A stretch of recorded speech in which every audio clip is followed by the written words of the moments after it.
Hello, everyone. This is Tim with Online Big Blue, bringing you the best in New York Giants sports talk and entertainment.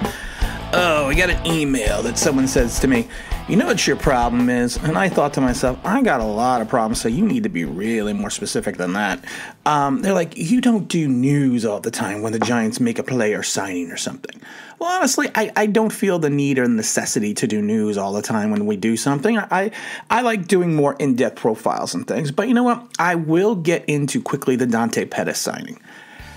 Okay, here we go. Dante Pettis. And I've said this before, and I know it's going to make a lot of people upset, but to me, the Giants have recently been turning into the New York Knicks of the NFL. I did a video on this a long time ago. Why?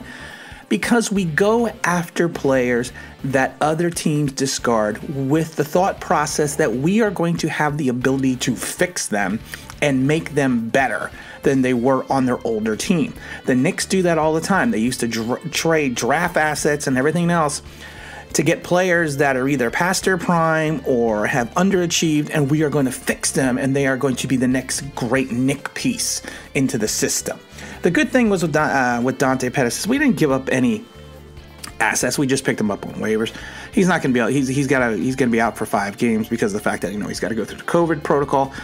He's an interesting player. He is a second-round draft choice. He had a good season his rookie year. He did come into camp overweight, and he suffered a couple injuries in camp. But he needless to say, he still is very athletic, very fast player. He has ability, but for the 49ers just to give up on him. And I love it because I made a phone call to someone out in California. And then, like I said, I want to get their honest assessment of Dante Pettis and what the organization in San Francisco really thought about him. And they basically said that he's a guy that, and using my favorite term, he's a lollygagger. He does not run his routes crisp. He does not run his routes precise. He kind of loafs. He has a tendency of missing blocks.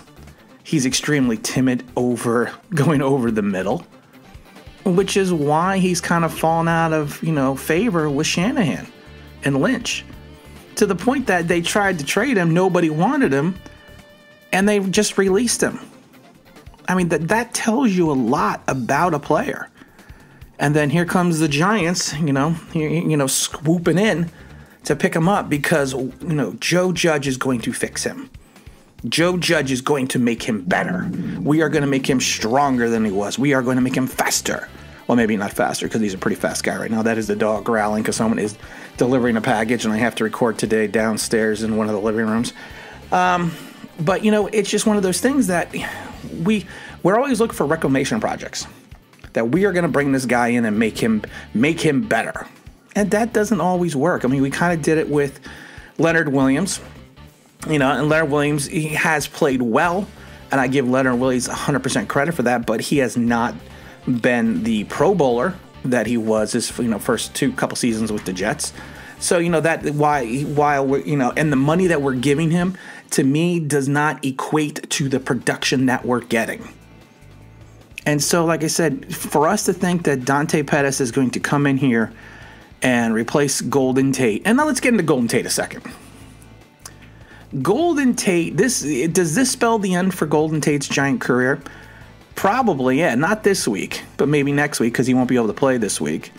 But does it spell the end for his career? I would say this could be the end of Golden Tate, and I feel bad because people are ripping Golden Tate because they're like, well, he came in here and he did this and he did this, and he's complaining, and we traded and we got rid of Odell so we could bring him in, and he was going to be the anti-Odell, Besides getting popped for peds, because he was, like we said before, he was trying to pop his wife to have a baby, allegedly.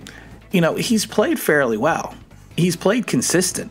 But the problem is when he came in here in 19, his thought process is, I'm going to sit here and I'm playing with Eli Manning. And what happens 3 games into the season, he's playing with Daniel Jones. And I understand his frustration because he's not getting the ball. And for him to jump up and down and yell that he's not getting the ball out on the field, yeah, that's showing up your quarterback. But honestly, Daniel Jones is not, and I've been saying this, everyone's like, you don't know what you're talking about. Daniel Jones is not seeing the field. He is red striping, and he still is. He is not seeing wide open wide receivers streaking down the field. He's not going through his progressions. And anyone can say anything you want about this. I have watched the footage. I have seen the game film. I've rewatched it. He's just not doing it. Now, anyone that thinks that you go back to his college days and think for the fact that, well, this isn't something new. This is something. No, he only hit 59% of his passes in college. I mean, his best season was 22 touchdowns to 9 interceptions. He was never more than a little above or a little below 60% in his passer rating. And I'm sorry, to me, if you do not complete at least 65 to 70% of your passes in college, that probably is not going to translate well into the NFL. That's showing me in college at Duke, an ACC team at Duke. I have nothing wrong with the ACC. I think the ACC at times is a good division. But Duke, man, I mean, you're having a problem completing this passes while playing for Duke. I mean, you're playing against Clemson, Syracuse, North Carolina, Boston College, Wake Forest, Florida State, Louisville, Pitt, Georgia Tech, Virginia, Miami, Duke. Of course, Duke is not playing themselves, but then also North Carolina. So you have some good teams in there, but you're not completing more than 60% of your passes in college. There's a problem with that. And to think that's not going to translate into the NFL, those issues, and all the issues that Daniel Jones is having now are the same issues that he had as college. And you know what? We're going to do 2 videos today, and we are going to get into the Daniel Jones factor this afternoon's video. I just wanted to do a quick video on this Dante Pettis signing because, like I said, I just, to me, we're probably going to dump Tate. And Tate's wife coming out and complaining, that's just a day of social media. That's all that is. I mean, that's, you can't, I mean, like Vince Lombardi used to say, you basically, what happens in the locker room stays in the locker room. You don't go outside the team. But this is a different day and age, so I'm not gonna blast Tate's wife. I'm not gonna blast Golden Tate because Golden Tate's money is affected by the play of the quarterback. Golden Tate probably still wants to play like another 3-4 years, so he's still playing for contracts. He's still playing to make cash. And if Daniel Jones can't find Golden Tate on the field when Daniel Jones is going to guys that he shouldn't be and Golden Tate is open, there's an issue with that. But getting back to Dante Pettis, like I said, I feel some ways we are the Knicks when it comes to this.